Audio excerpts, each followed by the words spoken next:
Andrew, are we starting? Yeah.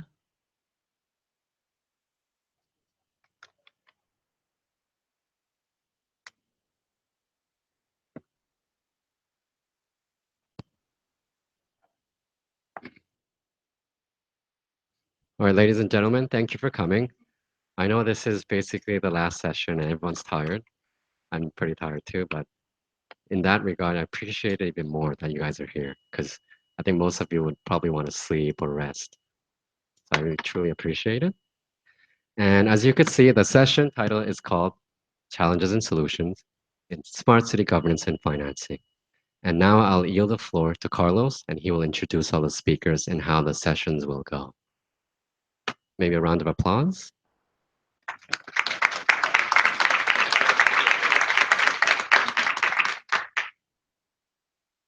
Stay here. So thank you for coming, as Andrew said. I'm sure you're absolutely not tired. You do want to go out and shop, because our speakers are very much ready to engage with you, to share their experience. So I'm Carlos de Freitas. I'm co-director of FMDV, Global Fund for Cities Development. We are an international network of local and regional governments working specifically on financing and local economic development. We launched with UN Habitat in 2014 a platform called Uraya, which in Swahili means citizenship, basically to work on the smart technologies linked with the citizenship and improvement of local finance. I will not make my presentation right now because we are already running late. I will do it at the end if we have time. I want to bring the presentations and the experiences forward right now, and we'll begin with Kampala Capital City Authority, Ms. Musisi, who is the Executive Director of KCCA. She will be introducing a very interesting and important case on improving local revenues through the system called ECT, Revenue Management. Flo, do you want to stand as we planned, because we discussed that? And so please go, and the presentation, if you can upload. And I want, if you can, applause to encourage our speaker. Thank you. Jennifer, you're on. Good afternoon. All right. In Uganda, if you don't respond, then I'm thinking people don't want me here, but I'm sure you do. So good afternoon.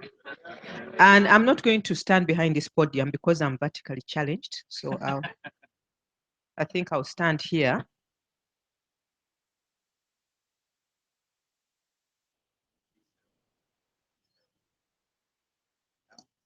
Okay, right, thank you. That is Kampala, the capital city of Uganda. This is just a little bit of it. There's a lot more, some of which I don't want you to see, but there's a lot more that I'd want you to see as well. So that's the capital city of Kampala. The population is 1.5 million resident, and then just over 4 million during the day. Those are the people that come in. The city contributes over 60% of the GDP of Uganda, and the urban population growth is 5.2%, which is very, I think, probably one of the highest in Africa, if not the highest. And the population is projected to grow to 10 million by the year 2040, which is pretty scary if coming towards the city. Yes, it's the fastest growing city on the continent of Africa. That means we have stamps growing, we have uncontrolled, unplanned settlements. That's the picture I didn't want you to see, but just see it anyway. We have infrastructure, a challenge with infrastructure, in the sense that there are so many people wanting to come into Kampala, and the traffic can become a very, very big nightmare at certain times. The over 2 million people commute into and out of Kampala daily. The biggest challenge we have is financing, one. The others are the usual, but financing is one of the big challenges that we have. So the city administration is now run by a technical team headed by the executive director, that is myself. And we were given the responsibility of transforming the city from where it was in 2011. It was being run by other guys who were not doing a good job. So government took over, directly over the city administration. So we came in, and that's what we've been working at. We found the revenue and everything else that can go wrong in an institution wrong in KCCA. We set out to create a vibrant, attractive, sustainable city, to provide quality services because the services were lousy, and with those core values, client care, integrity, excellence, and so on, and innovativeness. We've had to use a lot of innovativeness to do what we're doing right now in the city. One of the things that we had to confront, first of all, was the revenue, because we needed money to do the services, we needed money to do the infrastructure, and to finance a lot of other basic things like cleaning the city and just getting that city running. So the money was very, very limited. So we found that the system was manual. Everything was manual. Now, for some of you, that is hard to imagine, but there was hardly any computerization. The documentation, the taxpayer registers, the payments were manual. You took papers from the institution, queued up in the bank for hours, got some more papers, signed, stamped, carried them home. And if you had to prove that you've paid your city dues or taxes, you had to bring a huge file of all the papers to showing your history of payments to the city. So you can imagine how frustrated and fed up the public was in making any payments to the city. But more of a nightmare for the accountabilities, the accountants, trying to find where the money was. How was it banked? Who's managing it? So there was a lot of revenue leakage and a lot of corruption because there was a lot of cash changing hands in the processes. So we set up to build a revenue management system, and we have invested a lot in cloud-based services, like we have a data center, we've connected service centers, we've set up various systems, we have trained a brilliant team. I have people, I have 2 of them with me tonight. And so what we're sharing with you and why we got a silver award yesterday was because of this system and what it has done to the financing of the city. The Kampala Revenue Modernization Project, that is basically to show you our strategy for a smart city. This is just one of the components, but also the most important in terms of giving us a foundation to work. We have the IT infrastructure, we have a modern data center, we have supporting tools and equipment, and also continuously building networks, and finally getting down to the service delivery levels of the people that we serve in the city. Now, business owners, as you can imagine, were facing massive challenges to deal with us as a city administration, but also to pay their taxes and to keep track of their taxes and all the things that I have mentioned. So we started building a database where we had all the information concerning each taxpayer in one place, no matter what type of taxes or business he was doing with the city. So that now reduced the time of doing business with us. For example, a trade license would take you anything up to 1 month, 3 weeks to a month to get a business license. Now it takes you 30 minutes max, probably 10 or 15. So we have happy people, not as happy as the Dubai ones, but almost much, much happier than they used to be, because we had happy people in a happy Dubai. That's where we're going. There was a lot of delay and frustration, a lot of corruption, a lot of mismanagement of funds because of that manual system. And we have now reduced, as I've said, the turnaround time in all the different areas of KCCA. And also the taxpayers had no way of communicating with us. So we have set up various platforms of communication with the taxpayers and the public, complaints and responses and information. We are online, we have call centers, we have, I think one of the most active corporate websites in Africa is a KCCA one. So hopefully we'll get an award for that sometime. We have done a lot to reach out to the public, and we have improved, therefore, our relationship, because people don't want to deal with government unless they have to. We want to make it easy and pleasant for people to deal with the government that is managing the city. So we set up this revenue modernization project. We had a lot of stakeholder engagement to get people to understand. You can imagine we don't have a public transport system that's efficient. So people use commuter taxis, the 14-seaters, they use motorcycles, they use private cars. The traffic is incredible, but they have to pay us some money.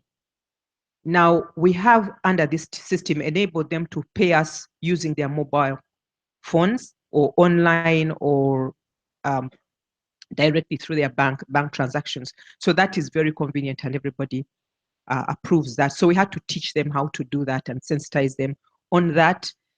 We have also send them information by SMS and WhatsApps and whatever, so they can communicate with us.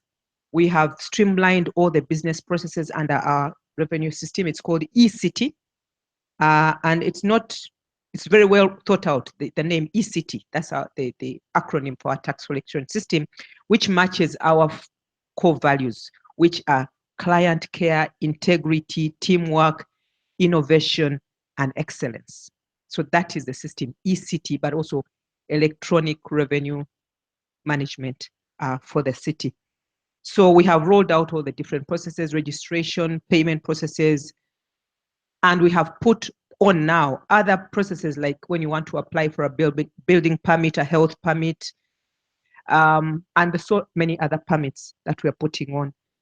We have grown the number of taxpayers from 125, just about when we started, to over 263,000. Those are the taxpayers we have online now. I mean, on our system now. The revenue has increased by that much. That is about 176% over the period. So now we have more money to do what we need to do, happier clients, more efficient services, and better services, and better accountability. We have, as I said, got other smart initiatives that we put on the system, that like the aerial geo mapping of the city, so that we can plan properly. We have the street naming. There were no street names on most of the streets in Kampala, so we are doing that again under our electronic system. And house numbering. We have also, as an enterprise, as KCC, linked up all the stuff. We're almost paperless now. And we have a KCC, a mobile app for information and communication to our staff, which can be downloaded by our clients. And we also have a short code, as I said, for low-end mobile users to be able to communicate with us.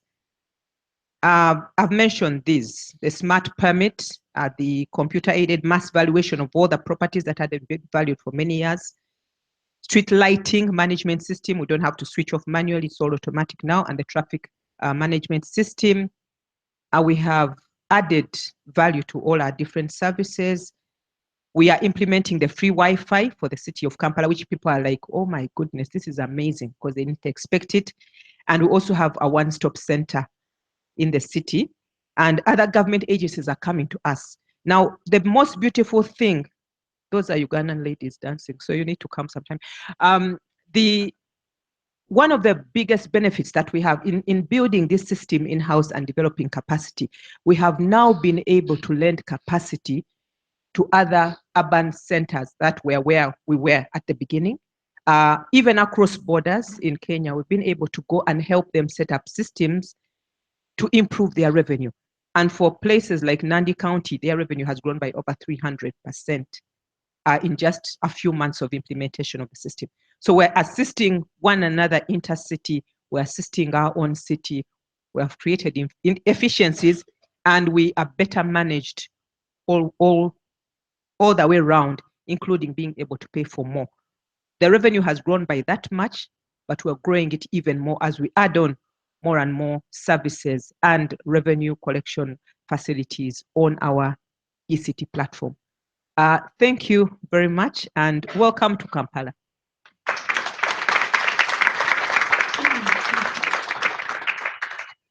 That was a great, straightforward presentation. Thank you. I have one question first before going to the second speaker. Now that you implemented all of this, which are your priorities in terms of agenda for implementing new services or better bringing basic services to the population? At which stage of your strategy are you right now?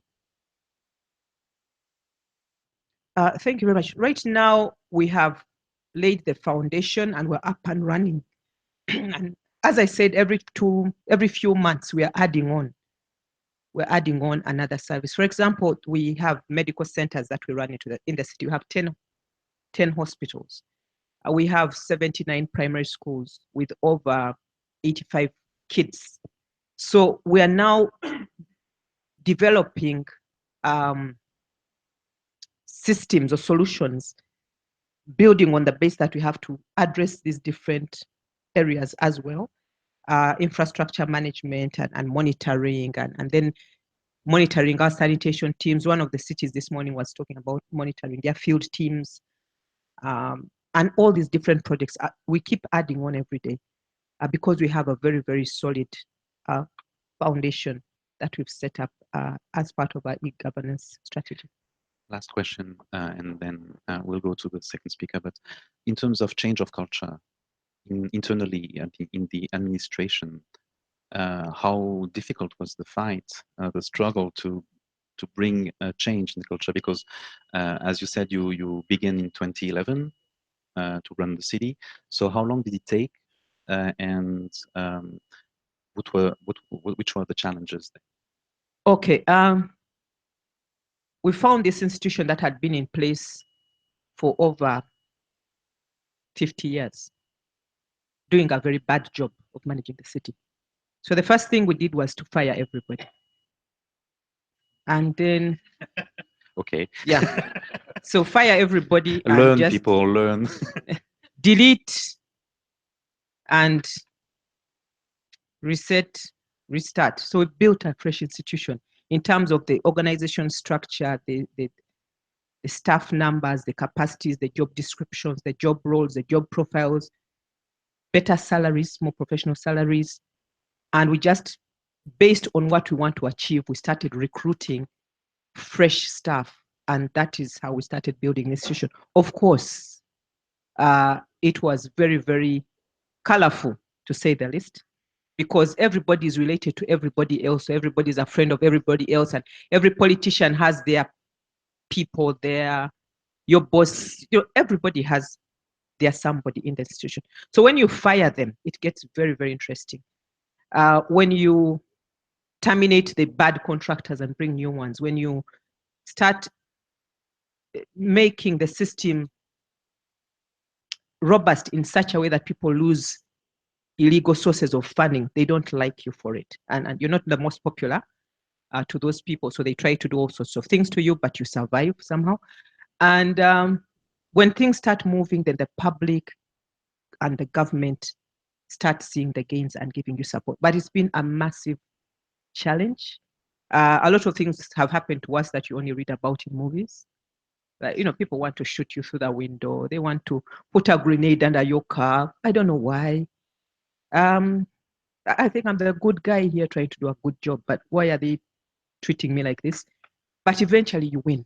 You win. You get recognition, like WIGO recognizes you, supports you, and a lot of other institutions globally. So now we've got a lot of support, technical and funding support from institutions all over the world to support the different areas that we're doing. And that has been the biggest strength, building institutional confidence in the systems and the people that are managing the city, and telling people, look, when you give us your money, this is what we do with it. Look at the results.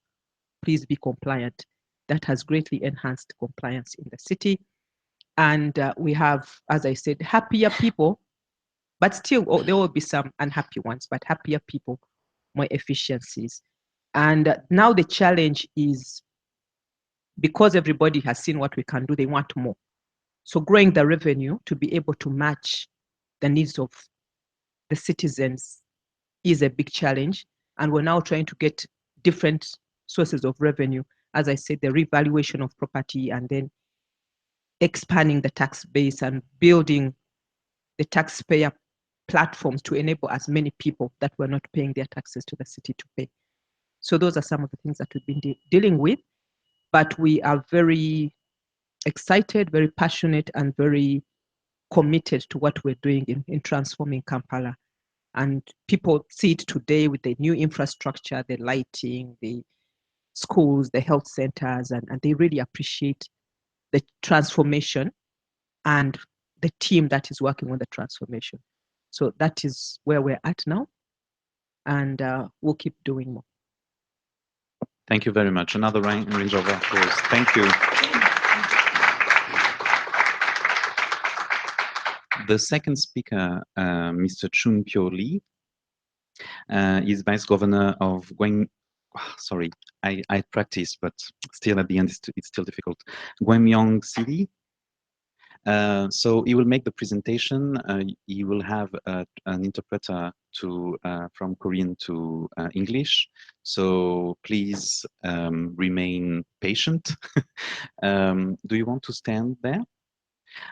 So he will be presenting a case of regeneration of urban space and heritage with the whole impact. The remote. Thank you. And its impact on local economic development. The floor is yours, Mr. Lee. Thank you.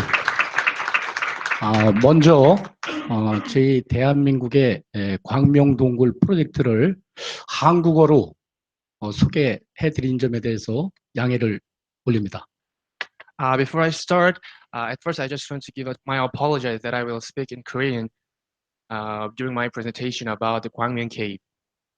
한글이 아주 훌륭하거든요. 이번 기회에 한국어에 대해서 좀 관심도 가지시고 한국어에 대한 공부를 하십사 하는 의미로 제가 한국어로 드립니다.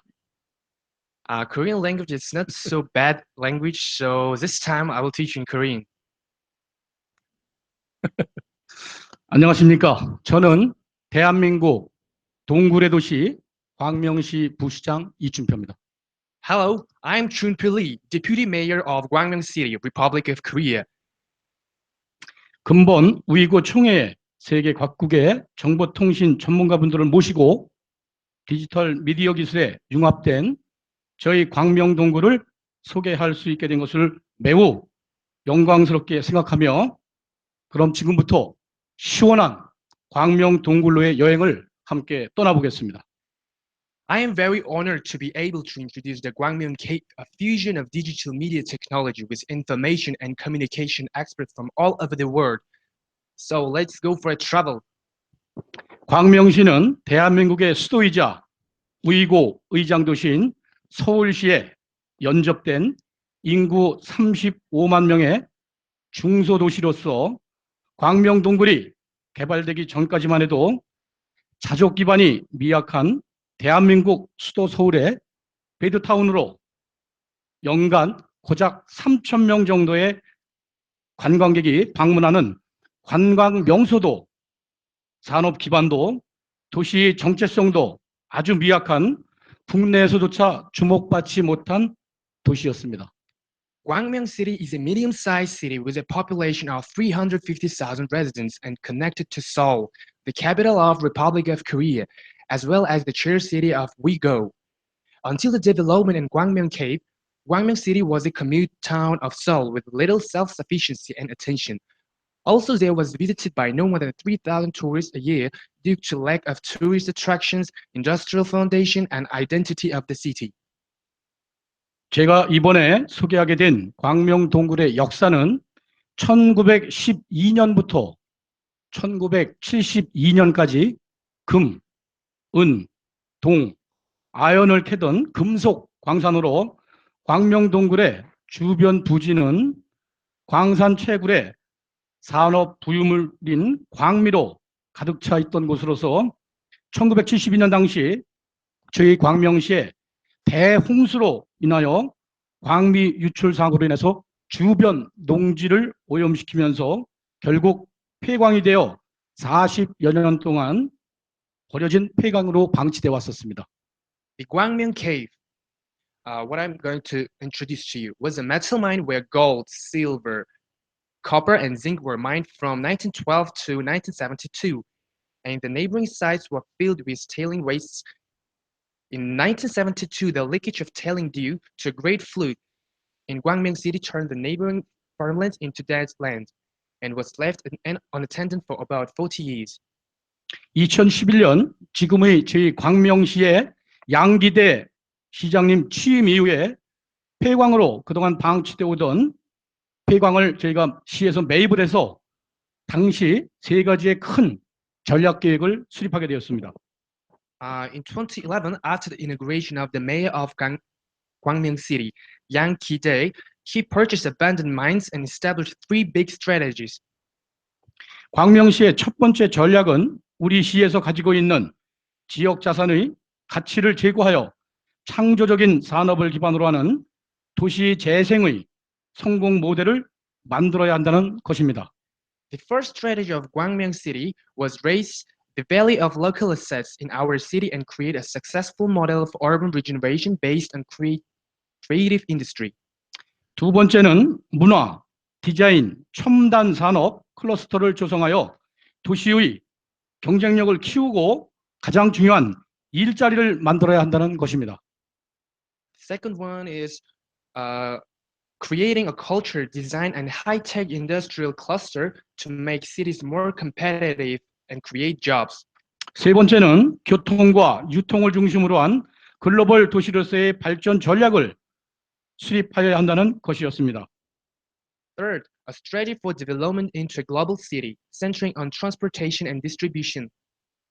이 세 가지 전략을 대표하는 가장 핵심적인 정책 사업이 폐광산인 광명동굴을 디지털 미디어 기술이 융합된 문화 콘텐츠를 담아내어 세계적인 관광 명소로 만들어내는 일이었습니다. And policy project representing these strategies was to create a world-class tourist attractions by embedding cultural content and combine digital media technology into the abandoned Gwangmyeong Cave. 광명동굴은 동굴이라는 어둡고 울림이 강한 장소적 특성을 최대한 활용하여 여기에 디지털 미디어 기술이 융합된 다양한 공연 예술과 문화체험관 조성 등을 통해 세계적인 브랜드로 성장할 수 있는 기반을 만들고자 양기대 시장님과 1천여 전 공직자가 똘똘 뭉쳐 노력을 해오고 있습니다. Mayor Yang Ki-tae and nearly 1,000 public officials of the city made a great effort to establish the foundation for developing Gwangmyeong Cave into a global brand by making the best use of its dark and resonant characteristics and developing arts and culture experience centers using digital media technology. 지난해에는 한불수교 130주년을 기념하여 기념사업의 일환으로 추진된 프랑스의 라스코 동굴 벽화 국제순회 광명 동굴전은 세계적인 건축의 거장인 프랑스의 장 루벨이 직접 기획, 설계하고 시공한 전시관으로서 전시 기간 동안 무려 17만 4천여 명의 관람객이 방문하는 대성황을 이루었습니다. Last year, international exhibition Lacus in Gwangmyeong, an exhibition held as part of the project commemorating the 130th anniversary of diplomatic ties between the Republic of Korea and France, was planned, designed, and constructed by the world-renowned master and architect Jean Nouvel from France, and the exhibition was a great success, having a total of 174 visitors enjoy the exhibition. 또한 동굴 내부에 300여석에 이르는 예술의 전당에서는 어둠을 배경으로 공연되고 있는 미디어 파사드 쇼는 빛의 향연이라는 찬사를 받고 있습니다. Also, the media facade show performed in the darkness at the art center with 300 seats inside the cave is praised for being a feast of light. 동굴이라는 공간적 차별성과 특이성을 적극적으로 활용하면서 다양한 문화예술 콘텐츠와 결합된 새로운 미디어 파사드 쇼를 선보이며 특히 어린이들과 청소년들에게 무한한 상상력과 감동을 이끌어내고 있습니다. It presents a new media facade performance combined with various cultural art contents by utilizing the distinction and variety of the space. Particularly, it simulates the imagination and emotion of children and teenagers. 또한 미디어 아트로 보는 세계 명화전은 19세기 인상주의의 거장인 반 고흐, 모네, 마네, 르누아르 등의 작품을 미디어 파사드와 프로젝션, 랩핑, VR 기기 등의 IT 기술을 통한 컨버전스 아트로 구성하여 가상에서 화가들을 직접 만나보는 체험형 전시회입니다. The grand masterpiece of media art exhibition is an exhibition that allows visitors to meet the artist in virtual reality by creating the artworks of the 19th century impressionist artists such as Van Gogh, Monet, Manet, Renoir, and etc. as convergence art using IT technologies such as media facade, projection mapping, VR devices, and etc. 광명동굴은 디지털 미디어 기술의 융합을 통해 중앙정부 즉 한국문화체육관광부의 2017년 명년인 2018년 한국 100대 관광지로 당당하게 선정되었고 민간 220만 명이 방문하는 세계적인 관광도시로 도약할 수 있는 기반을 만들어가고 있습니다. Gwangmyeong Cave has been selected as the 2017 and 2010 Korea's top 100 tourist sites by the Ministry of Culture, Sports, and Tourism of Korea through the fusion of digital media technology, and it has made a foundation to become a global tourist city that attracts 2 million visitors annually. 광명동굴은 220만 명의 관광객 방문을 통해 연간 400개의 직접적인 일자리가 창출되었고 지역 경제에 미치는 파급 효과는 연간 1,490만 달러로 지역 주민에게 큰 희망을 주고 있으며 수입은 다시 지역 주민의 일자리와 시민 복지 사업에 전적으로 재활용되고 있습니다. Gwangmyeong Cave has attracted 2 million tourists and has created 400 jobs per year. That impact on the local economy is $40 million per year, giving great hope to local residents. Also, it is totally recycled in the welfare business of citizens.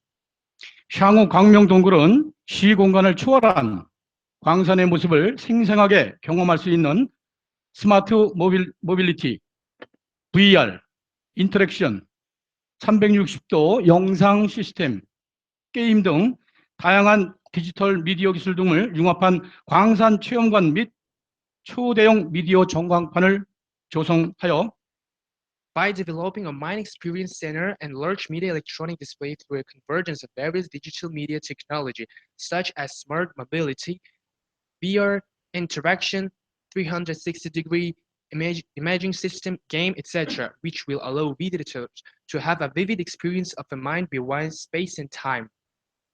관광객 150만 명, 관광 수입 1,052만 달러, 일자리 창출 500개 이상이라는 확고한 목표를 가지고 향후 경기도 5대 관광지로서의 세계 최고의 수준의 폐광 재활용 관광지라는 거대하고 야심찬 이정표를 세워 새로운 도전을 준비하고 있습니다. We are preparing a new challenge for the Gwangmyeong Cave to become the top 5 tourist destination in Gyeonggi Province and the world best tourist attraction developed by using an abandoned mine. Also, we have a huge and ambitious goal for attracting 1.5 million tourists, generating a tourism income of $10 million and creating more than 500 jobs. 이상으로 광명동굴과 디지털 미디어 기술의 융합이란 주제 발표를 마치고 동굴 내부 예술의 전당에서 펼쳐지는 미디어 파사드의 동영상을 잠시 감상하시도록 하겠습니다. 끝까지 경청해 주셔서 대단히 감사합니다. Thank you. I will conclude the topic of the convergence of Gwangmyeong Cave and digital media technology and watch the media facade show. Thank you for listening to the end.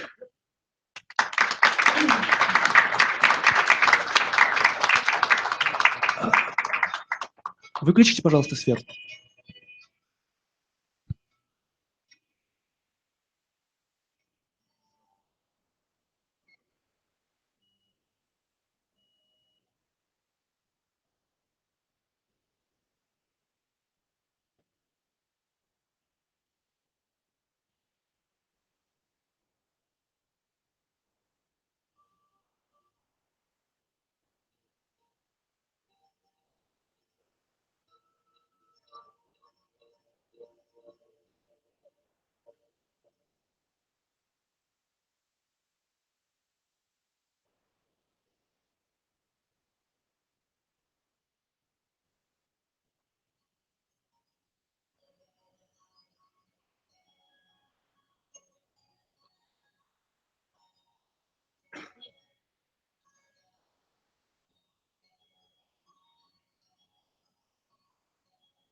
동굴을 발견한 것, 동굴을 최초에 발견한 게 된 겁니다.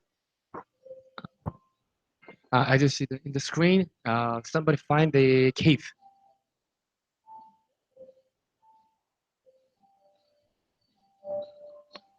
그 당시에 광부들이 금을 캐고 있는 그런 현장입니다. When we first found this cave, there was working our miners.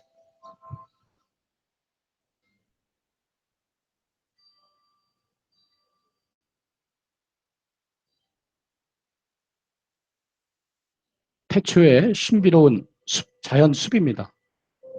It's the first forest in our world.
저 예술의 전당 그 전체 최적 공간이 한 1000평 정도 됩니다. Art space of this cave, it's about 300 meters.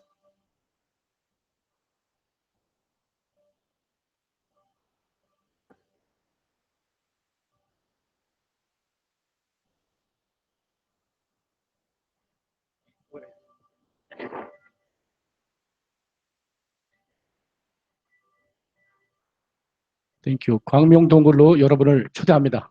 감사합니다. I'm inviting everybody of you to our Gwangmyeong cave. Thank you very much, Mr. Vice Mayor. I think you probably gained 60 more tourists. And that were not expecting to travel that far to see this. So thank you very much for this insight. We are running out of time, so I'll go through to the third speaker, Miguel Arana Catania. After Africa and Asia, we're coming to Europe with the Madrid experience on digital democracy. Miguel, the floor is yours. Thank you very much. So I'm Спасибо. Итак, я расскажу о части умных правительств с перспективы, с точки зрения правительства города Мадрида. Правительство умного города Мадрид — это означает правительство города. Это не из-за того, что мы считаем политиков умными. Да, они умны, они талантливы, но это 20 лидеров правительства никогда не будут столь умны, чтобы управлять 3-миллионным городом. И нам это хорошо нам известно из нашего опыта. Существуют примеры различных механизмов воплощения демократии еще 100-летней давности в таких странах, как Швейцария, Германия и Соединенные Штаты. Все происходило одинаково. У нас улучшен результат, тот же самый результат, то есть сохранение прав человека, и решения принимаются более осмысленно, когда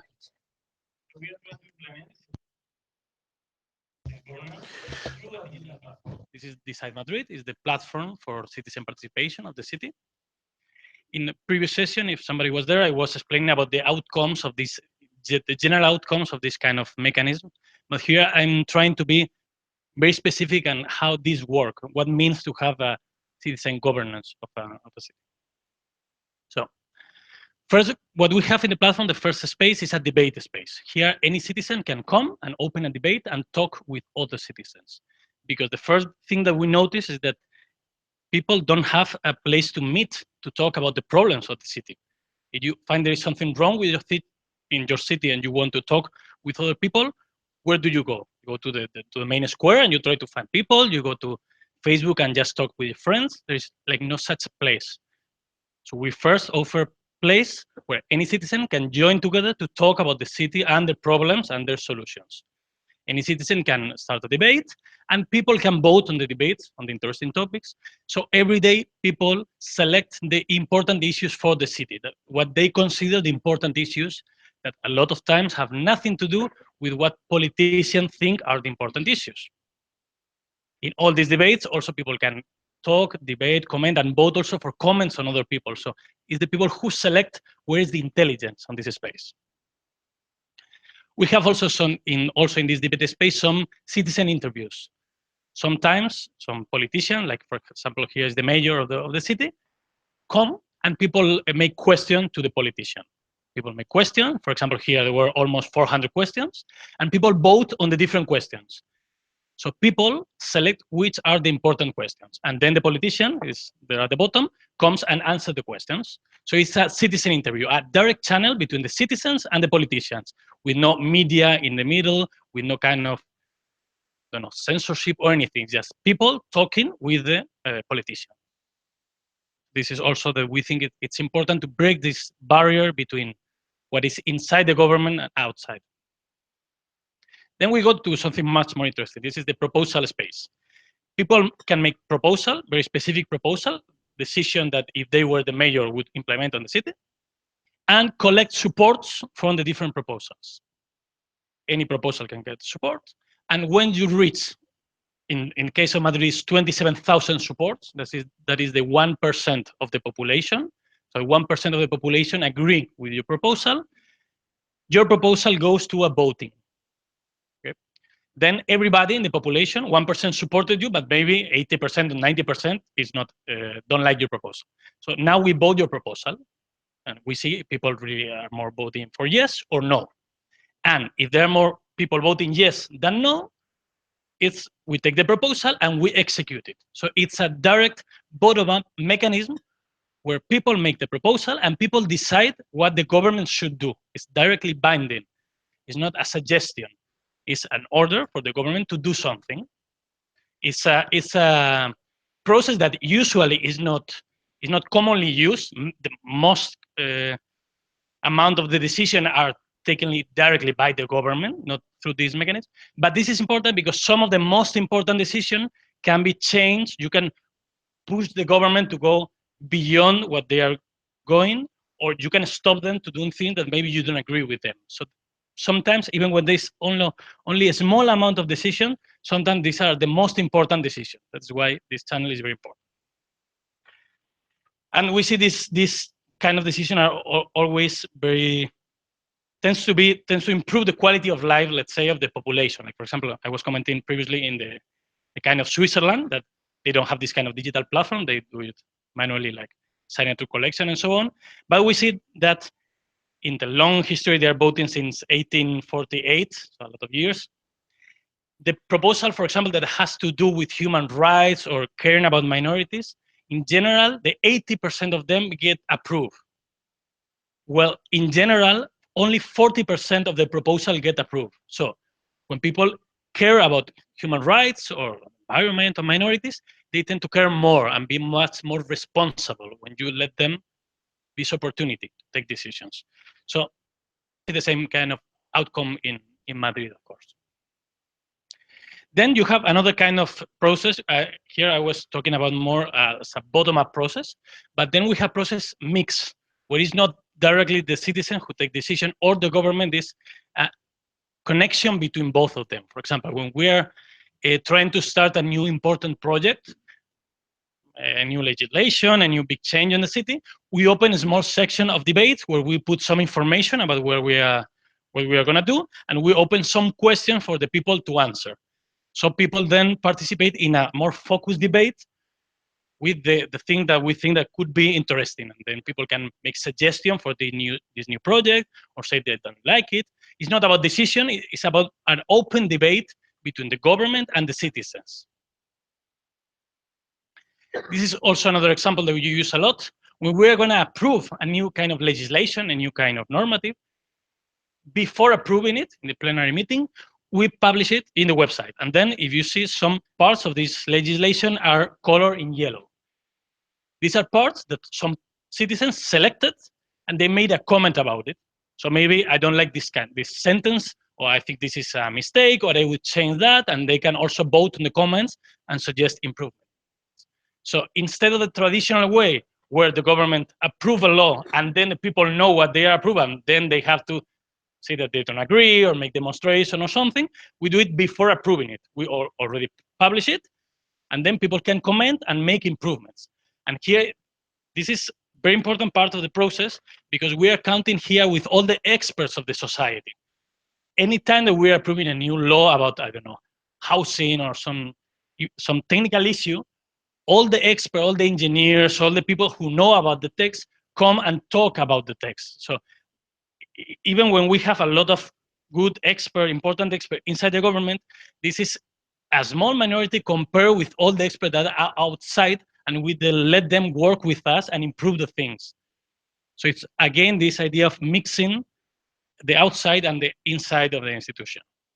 And we are doing it as much as we can. We have dozen and dozen of process. We try to make it like the regular way of doing things, not something that you do it once in some aesthetical way, anecdotal way, so doing it in a common way. We are doing also sometimes processes, like for example, this is the redevelopment of one of the main squares. All the projects that were presented for this main square were published. People could see the plans, the cost of the project, could vote on them, and they could select two of them and finally select one of them. That is the one who is going to be built. So you also take part people in a very specific and complex decision, but you can make participatory process specifically for that. And then you have, like in this example, we have 50,000 people thinking about one of the main squares of the city and designing the new square. So this is very important. And another important process that we have is the participatory budget. This is a very well extended all over the world mechanism of participation, participatory budget. You let one part of the budget to be decided by the citizens. But usually, in most of the cases, there is like 1,500 cases all over the world. Most of the cases is an indirect process. Most of the population don't participate. There is some representatives of the population who make the proposal or who take the decision. In some cases like this, and also Paris and Reykjavik, New York, but some small group of cities, you let the people take directly the decision. In that case, for example, this year we have 100 million euros split for the different districts and so on, and people make proposal for the city, but any citizen can make a proposal, and then they vote on the proposal. You have the whole money of the budget. In that case was 30 million euros. And then you can spend it as if you were the mayor. You say, okay, I can spend the whole budget in one proposal that is 30 million euros, or three that are 10 million euros. You have to be in the head of the politician saying, okay, if you want expensive things, maybe you just have a bunch of them, but you want cheap things, you have a lot of them. So you have to have this balance also by you. And then the ones that have more votes, we execute it, and then we do. Well, this is the list of proposals. I'm not going inside. So we are trying to open as many channels as we can to let people come inside, like bottom-up channels, top-down channels, consultation, voting, and mixed processes, to let people interact and get responsible about the governments. And we see this really good improvement of the city and the good outcome. This platform that I presented is not the Madrid platform. This is a platform that is developed by more than 40 governments all over the world, mainly in Spain, but it's in Argentina, in France, in Italy, in Peru, in Colombia, in Mexico, in Netherlands. So it's a common platform. It's free software, so anyone can just take it and use it for free. They don't have to pay. And they can also help with the development of the platform. It's the largest citizen participation platform that we have, and has all these possibilities for the different governments. So I will invite you to join the platform and try to push your governments or inside the government to use it, because it improves the quality of life for everybody, and it's free, it doesn't cost, so no excuses for using it. So please go to this website and use it. Thank you very much.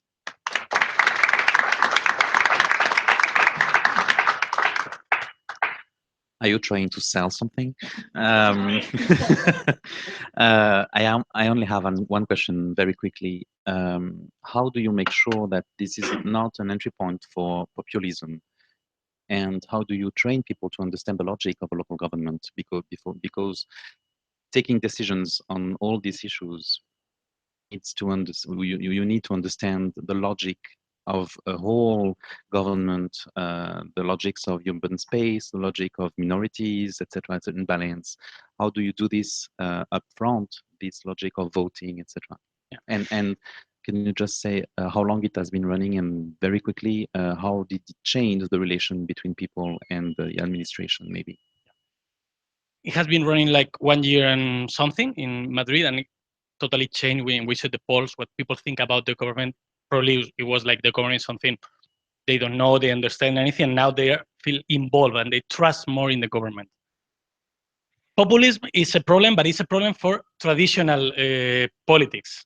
It's a problem that this solution is the solution for populism, because when you don't have direct channels for the population to take the decision, it's very easy to be populist. It's very easy to sell things that you're going to do, and then you do whatever the opposite, whatever. So this kind of direct processes where people can directly take decision are the solution to populism. It's not the door to populism. And if you check in general, you always there's a fear that people are not educated enough to use this kind of channel. For example, when the women couldn't vote in general in elections, is because the men said, well, women are not educated, so they are going to vote wrong, wrong way. And so it's better that first we try to educate them and then we let them vote. But it happened the opposite. When you let this part of the population vote is when their education rise up, and then they change the inequality. It happened the same with the slaves. It happened the same with the foreigners. It's always the same. We always fear that the people who are not taking part is because they are not educated, but it's when they take part, when the education rise up, and especially when you discover that they are much more educated than what you think, that they already know a lot about the system, and if they usually don't participate in the kind of channels that you propose, it's not because they don't understand, or it's because they don't feel they're good enough. There is not really what they should. But if you open these direct channels, they come join, and then what we see, and we have 100 years of experience, always is the same kind of outcome.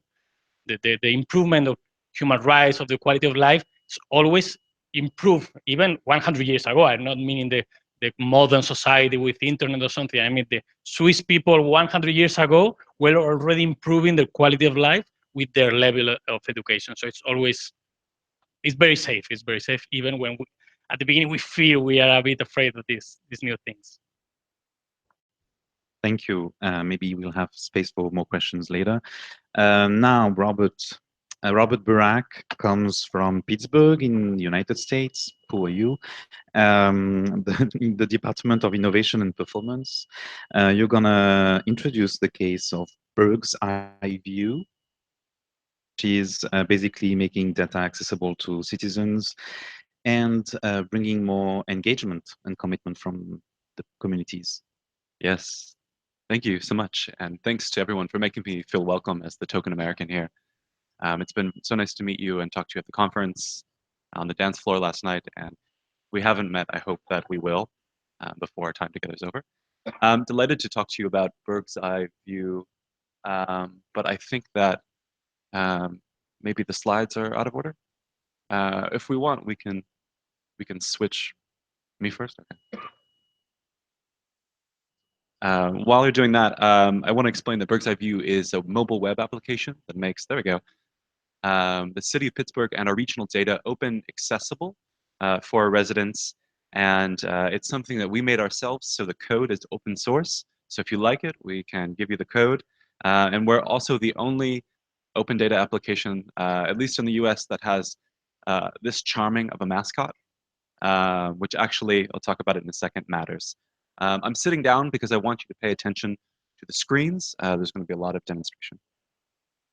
I have an interesting role. I sit both at Harvard Kennedy School, working with a network of chief data officers around the US and in the city of Pittsburgh. In the city of Pittsburgh, we're in the Innovation and Performance Department. We're enhancing the way the city delivers services and the way the city delivers sort of works its own efficiency internally. And the open data and public-facing apps is part of a whole ecosystem of things that are really designed to enhance performance and deliver services. And our approach to open data was inclusive and regional by design. We have 147 distinct municipalities in the region. So our solution required us to have something totally comprehensive. And our city, like a lot of American cities right now, is grappling with real issues of inequality. So we wanted to ensure that this would be a solution that was accessible to everyone and helped to sort of tackle that thorny issue.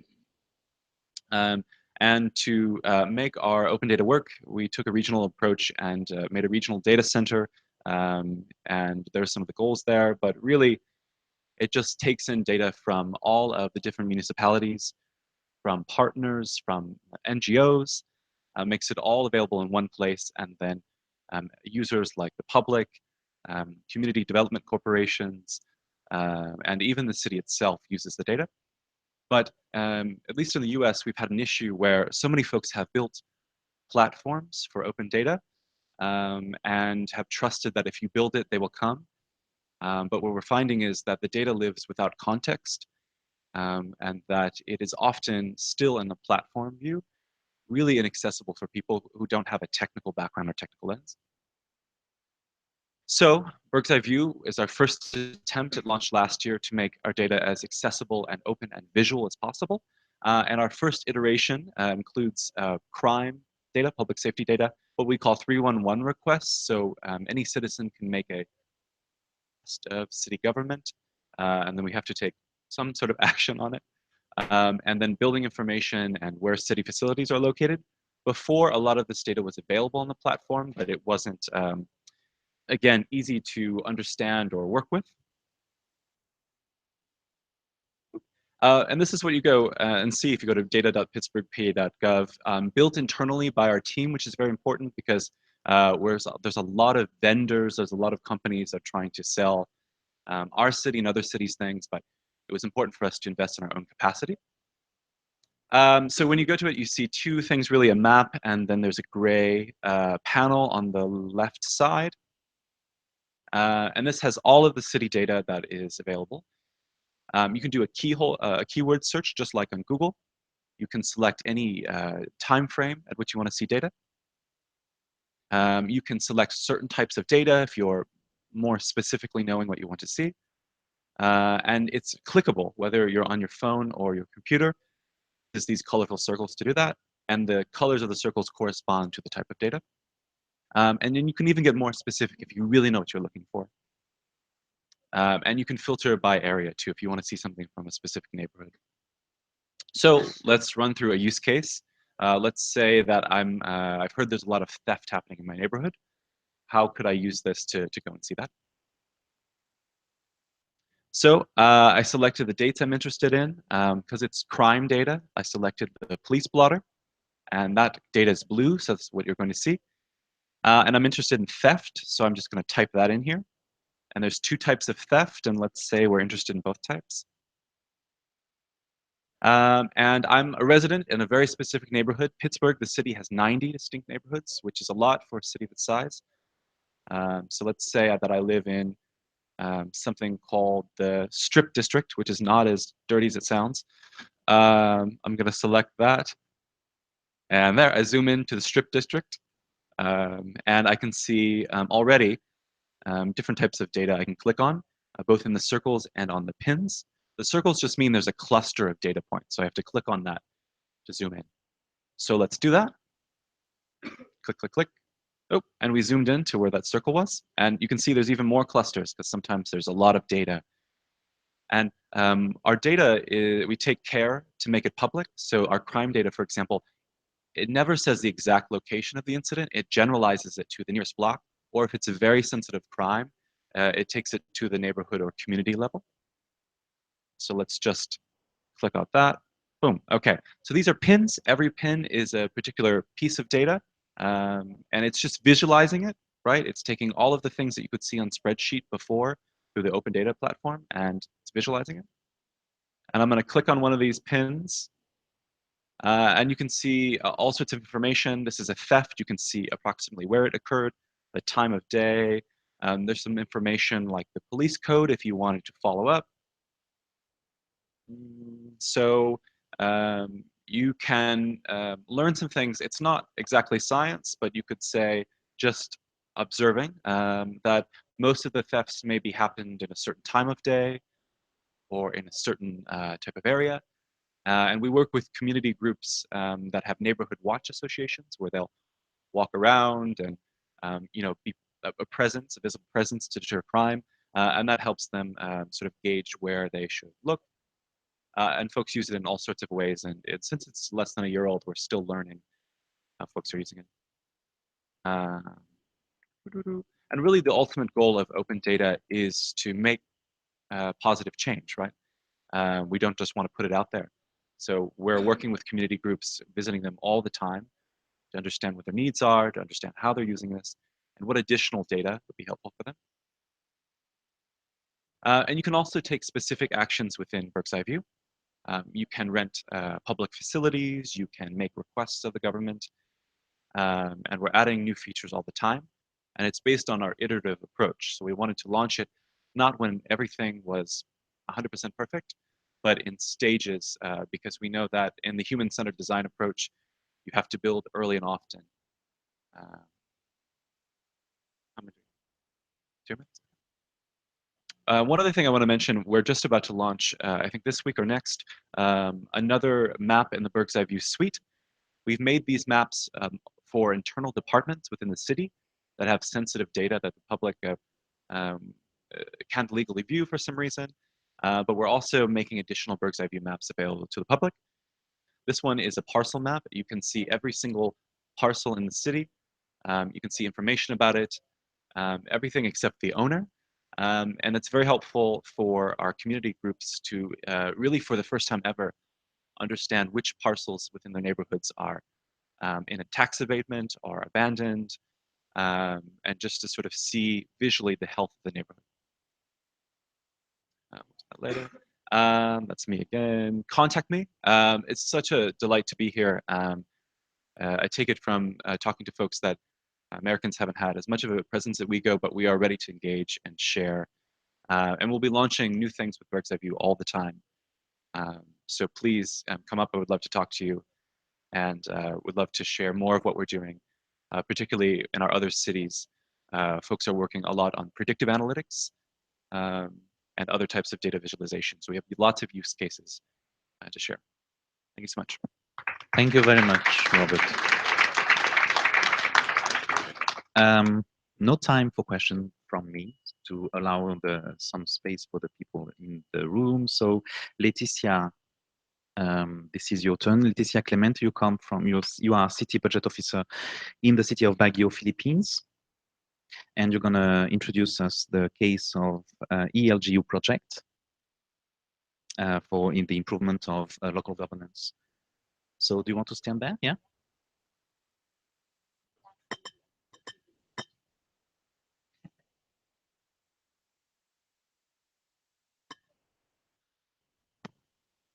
So good afternoon to everyone. It's my pleasure to be here, and really it is a learning experience for me. I am overwhelmed with the presentations of yesterday and today. I think I will be learning more than I am sharing with you. But anyway, I will be sharing the initiatives of my city, Baguio, as we strive to be a resilient and smart, sustainable city. As a start off, may I give you some basic information about the Philippines and my city. So the city, the Philippines is one of the largest archipelago in the entire world. We have 7,100 islands, and there are 3 major islands. Luzon in the north, and Visayas in the middle, Mindanao down south. So Baguio City is in the north, and it is the highest city because it has an elevation of 1,400 meters above sea level. So the population is 333,000, and it is a tourist area. The economy is reliant on tertiary trading and commercial activity that supports our tourism industry. We have a very modest budget. It's only $35.5 million.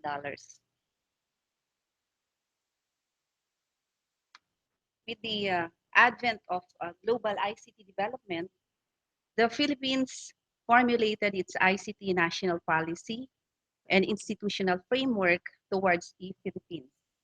this is the blueprint of a future e-government master plan that will lead to innovation of government work process, better public service to both business and citizens, and promote citizen participation. And with the vision of One Nation, One Map plan, the Philippine Digital Strategy was likewise drawn. And its core thrust focuses on e-government, e-business, e-society to achieve the strategic vision of an e-Philippines. And the vision is further translated to a 5-point action agenda that serves the basis for program project development and financing. The national government, conscious of the fact that LGUs are in the front line when it comes to service provisions, has mobilized the ELGU project that seeks to promote transparency in government transaction, increase the public access to government information, and enhance and improve government service delivery. If you see in the slide, the national framework taking on from the United Nations model integrates a 4-stage process to transform local governments from the conventional state to e-governments as a key to deliver e-governance. And this model has greatly aided the city in crafting its own roadmap aligned with the national policy and framework. Developed cities here, I assume, have already completed the process and even went beyond what was presented yesterday and today.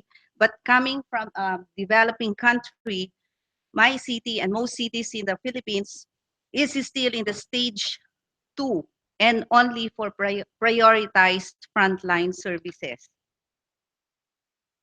At the onset, the city was overwhelmed by so many challenges, such as we lack ICT experts within the local government unit, accounting and auditing rules and regulations of government are more of a barrier as it restricts spending for trainings and exposures to hone skills. Also, ICT as a field is currently in demand and among the highest paid professionals in the private sector. And LGUs need to create and sustain competitive opportunities to employ and or retain ICT experts.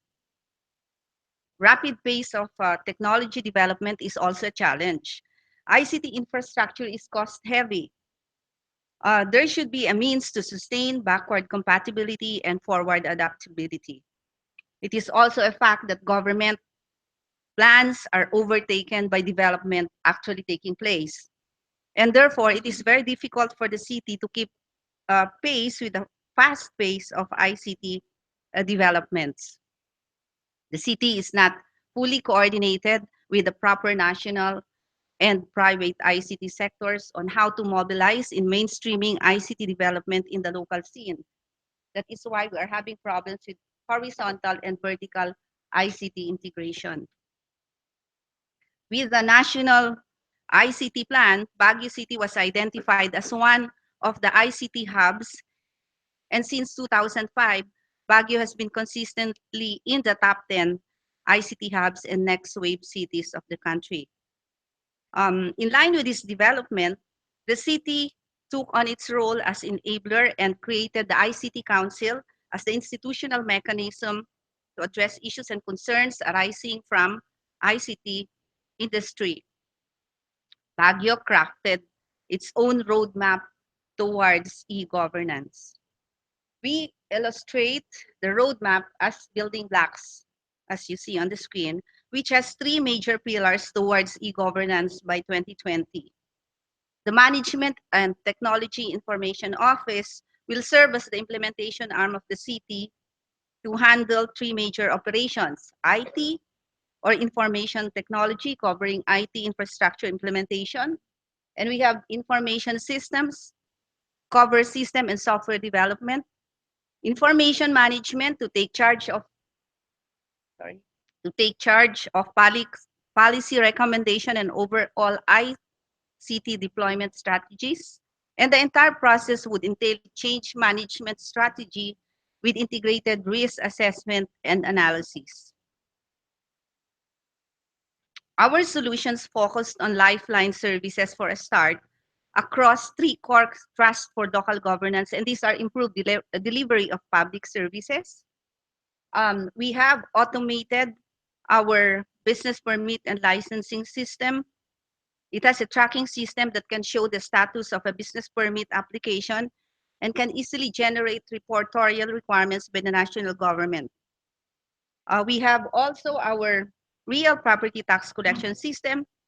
It automated the real property tax assessment and collection, providing an integrated information system for the Treasury and Assessor's Office. And this should avoid irregularities in transactions. We also have a civil registry information system. It is an automated registration and printing of various civil registry documents. We partnered with the Department of Health, and they gave us the wireless access for health to manage patients' health records and information for better patient administration. Under construction is our online building permit application, and we hope to provide online services for building permit application. This has pre-evaluation process where digital copies of plans, designs, and cost estimates are uploaded for review before it is finally presented for processing. And we also have the phase 1 of the integrated surveillance system with CCTV installations. To promote transparency in government transactions, the city has a website and it is currently being enhanced. This was developed to provide online information and services about frontline departments and the services that they can offer. A very important system that is being developed now is procurement management and information system. This is an electronic information system that is focused on the automation of the procurement process from planning, to bidding, to inventory and disposal. To increase public access to government information services, the legislative management system has an automated tracking system from the crafting, searching, monitoring, and downloading of ordinances and resolutions. Also in the pipeline is the online public assistance and complaint desk. This is an online communication via web chat that directly accepts requests as well as complaints. And this system is still at its beta version of deployment. The e-directory and information support services provides online services mainly for directory information services that access digital yellow pages, and it involves 4 major stakeholders: tourists, netizens, business owners, and the Treasury Office. So our way forward, the ICT industry in the city emerged as a private sector-led and finance business undertaking. However, there is a need to regulate, harmonize, and collaborate these activities with government policies and plans through a strengthened ICT Council. But the city needs aggressively to pursue its in-house capacity development by implementing its ISSP plan, enhance and expand knowledge of local technical staff, and over the short period, we endeavor to create a separate local department to enable full attention for e-government or e-governance. At this time, the Management Technology and Information Office is just a division under the City Budget Office, where I head.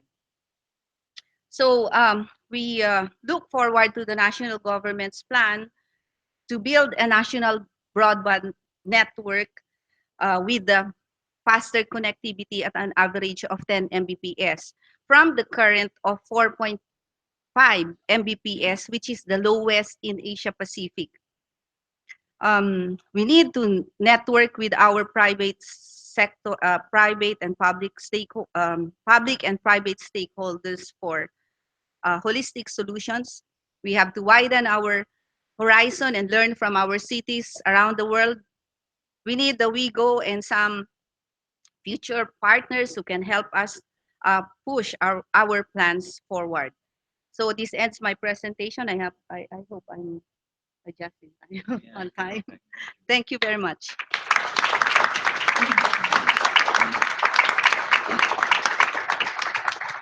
Okay, thanks to our speakers. We still have 10 minutes for questions. So please, can you raise your hand if you have a specific question for one case or for the whole speakers somehow, sometimes.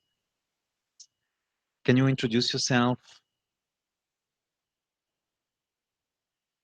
And please come here because of the pillar, nobody will be able to see you. Hi, good afternoon. My name is Oscar Escobar. I am CIO for Cali, Colombia. I actually enjoyed a lot this panel because I could identify your cities with a lot of things we have been doing or are looking forward to. In the case of Kampala, I just found amazing what you have been doing, and I related to the recovery of finances in Cali too a couple of years ago, and I know how frustrating it can be because even though we are like a little step forward right now, we still have a lot of issues, and that was mainly my question to you regarding the procedures and the roles that everyone have in the system, because even though it helps a lot to reduce corruption, then people is always going to be complaining about the system doesn't let me do this or that I used to do when I was in paper, right? So people always just like try to find that thing that they could do before, and now the system doesn't let them, and it's kind of annoying for the CIO in their role. And then because you have to recognize the client, try to make him happy, but you know, sometimes the system, the platform can make everyone happy, but it has to do the right procedure. And then for Pittsburgh, really amazing work too. I was actually wondering, because we have a partnership with Waze. Maybe many of the cities have it too, I think, in which we share information. And so we asked them like a month ago if we could report also or enable a report for like insecurity or like crime, because sometimes Waze will give you the fastest route, but it will get you in a really ugly street, and you'll be like, okay, I don't want to go over there because I might get mugged. And then so Waze told us they don't have that; they're only on on traffic. But then we have that information too on crime, right? But then for one side, the police is like really trying to hold on to it and not share it, right? So that's problem number one. And then problem number two is, how can this stigmatize, maybe it's the word, some neighborhoods, because in the way that you publish that all crime or murder is in one place, then people might not want to go there. So I don't know. I mean, I like the idea, but it can have its side effects too. So those are my two questions. Thank you. Great questions. Thanks. Can we answer them? Well, if you, yeah, I just asked if she wanted to go first. Because you just asked the lady, yeah. Because, I asked so it's okay. She said no. I think absolutely, points well taken. One of the conversations we've had, because in the city of Pittsburgh, like a lot of cities, right, you do have neighborhoods on different ends of the economic spectrum and with different realities around crime. And we were at a public forum in one of the neighborhoods that has the higher rates of crime. And someone asked that exact question. They said, well, where is the positive data about our neighborhood, about our community? And that really struck us, right? And it, I think, speaks to the human-centered design approach, really considering folks first. And so we've been exploring ways to, you know, data is neither positive nor negative. The context the person brings to it, right, sort of decides that. But ways to have more positive types of data live alongside crime, live alongside maybe a visualization of abandonment. And one of the ways we're able to do that is just we're visualizing all the data together, so it tells a more complete story. But if you have, you know, different visualizations that are really specific to crime, it might be more difficult to do that. On police, it took us years. It took us years to get them to release that, and there's still reluctance, and there's still ongoing conversations. It actually was an initiative out of the Obama White House around police transparency that helped us really push that. It wasn't something they were required to do, but it took that federal leadership. And then on ways, that's something that a lot of the cities in the US are and taking the data, incorporating it in lots of ways, particularly into their own traffic management systems. But there are some complexities around the data where I know a few cities haven't been able to incorporate it in other types of visualizations, but it's something folks are working on. So I hope that is helpful. Yes, the complaints, they will always be there, but it's a matter of managing the change management. And as I said in my presentation, a lot of the change management involved public engagement of our clients, telling them what we're going to do, why we're going to do it, and what the efficiencies were and the benefits to them. And then telling them how easy it was, and then getting them to slowly adopt and give it a certain time frame. And after that time frame, maybe make one extension and that's it. Then they realize that if you're going to do transactions with us, you've got to find a way of dealing with the system. Because whenever we left options to use the old system, people would still go back to the old system. It's friendly, it's what we're used to. It's less, less of a hassle. But now everybody has to use the system.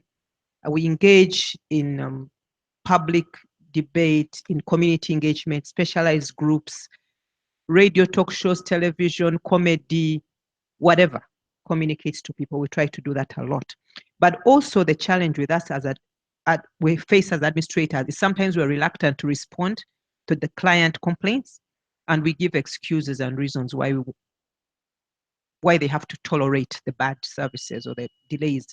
But we try to minimize that. So we take their complaints seriously and try to adjust the system to reduce the client complaints. We have a call center. We have the different media platforms. We have telephones. We have places where people can complain upwards to us, and we try to minimize the complaint levels. But other than that, there will always be people who complain. And so for those who are saying, you know what, just get over it and move on with what is new, and you'll see the efficiencies eventually. So that's what we're doing, engagement and re-engagement, and a lot of engagement. And sometimes it's the politicians who just, the populist, someone was talking about being populist. But otherwise, it's a continuous process. Thank you. Another question, maybe? Yes. Introduce yourself, please.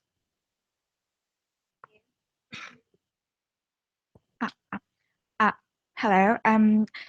This is Bohyun Lee from South Korea, and I have a question to the mayor of Kampala. I think Uganda, including Kampala, is very developed and also has a huge potential to be developed more. So is there any plan to cooperate with regional, like some kinds of regional cooperation with neighbor countries in terms of smart city or e-government projects? Yeah. Thank you very much. Kampala is developing. It's not yet where it should be. One of the things that we've done, we took the initiative to bring together African cities. Initially, it was East and Central African city administrators, and now the South African cities and the West African and Central African says, hey, we want to be part of this. So we put up what is called Africa Cities Forum. We get together once every 2 years, address common challenges, common solutions, and we want to be able to share capacity. As I mentioned in the mayor's meeting this morning, we know our limitations in terms of resources and capacity, what Philippines is facing, and many of us is a lot of inadequate capacity. So rather than hire consultants and experts from everywhere else eating into our budget, we are working more to utilize the in-house capacity that we have built. The team of young people in our IT department, for example, that has been part of building the ECT system, has now been able to lend its capacity to others that want to use it in their administration to improve their revenue collection. So as I've said, we've gone across borders. We've done it in Kenya. We've gone into other government institutions and other non-government institutions like some of the cultural institutions, where we're helping them by lending them capacity at no fee, because we have the software, we've developed it ourselves, and that's helping us save our scarce resources and spread them out more for more efficiencies and more benefits to a lot more people. So that's what we're doing, city to city, municipality to municipality, and now country to country. And we're in the process building very, very strong resilience in terms of human resource capacity. Thank you. Another question from the floor? There on your right. Introduce yourself, please. Hello, my name is Shiwan from currently studying in Moscow State University. I have one question for Kampala and one question for Pittsburgh. First of all, I was very surprised and at the same time impressed with the improvements you've made to your city. But I was just wondering how, in what kind of way do you communicate with your citizens? And for Pittsburgh, it's very unique in that Pittsburgh is the only American city that have joined WeGo. May I ask you why you decided to join? And how deep is the relationship with the organization? We communicate with our citizens in various ways. I mentioned the public forum engagements at community level. I mentioned the specialized groups. For example, if we want to communicate to the taxi drivers and operators, we have special meetings with the taxi drivers. If it's with the property owners for purposes of property taxes and showing them what else, what's new, what the valuation system is going to be like, we engage the specific group. And then on a wider level, we engage the public generally on the different things that we do. So we do the different levels of engagements, different cluster groups of interest, and so on. If it's academicians, we'll go to the academic institutions. If it's students, we'll call in the students or go to where the students are. So that's the kind of thing we do. We have a lot of people in the different levels. If it's, say, the market vendors or market traders, we'll send our staff down to the markets to talk to these people and address specific issues that are to do with them, and also listen to their proposals in how we can make our services better towards the particular area. Human contact. Thanks for the question. A couple of years ago, there was a woman sort of in the CIO, CDO, CTO role in the city of Pittsburgh named Deborah Lamb, who was particularly forward thinking. And I actually don't know how she first made contact with WeGo, but I do know that she was on the WeGo-led panel at Habitat 3 in Quito. So the city of Pittsburgh's, we're looking forward to the relationship really expanding and deepening. I think in particular, this is just my thought, there is in the smart cities, in the data analytics spheres in the US, there is sometimes a little bit of an insularness where we just sort of talk to each other.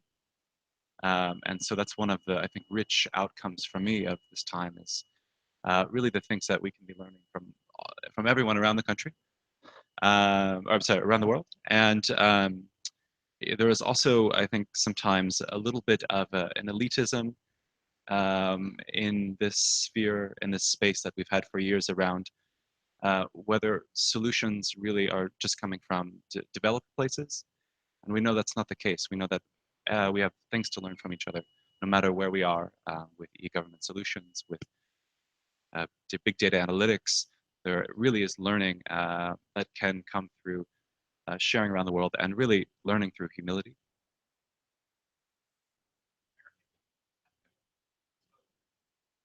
Oh, great. There's two. We doubled. It's two. Just to it's a question of culture.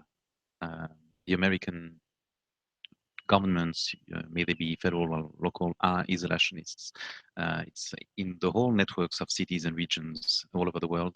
You only have the ones working on climate change that have been able to engage with the American local governments. It's a very traditional point, common point within all the networks. I'm sorry. changing. I'm sorry. Yes, you can be. And basically, the more problems that the American entities will know, the more open they will be to other solutions and dialoguing with other partners. It's important because we create a lot of the problems. Yes, indeed. Thank you.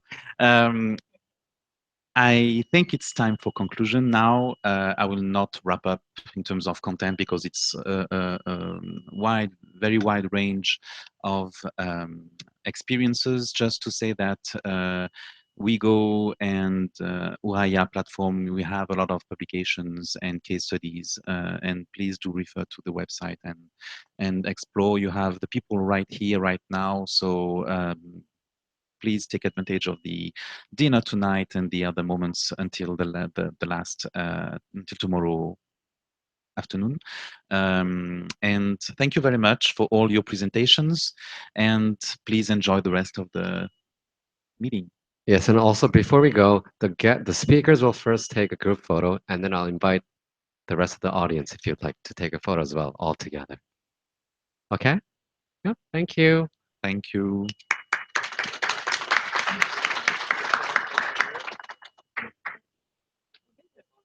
Okay, I think on stage.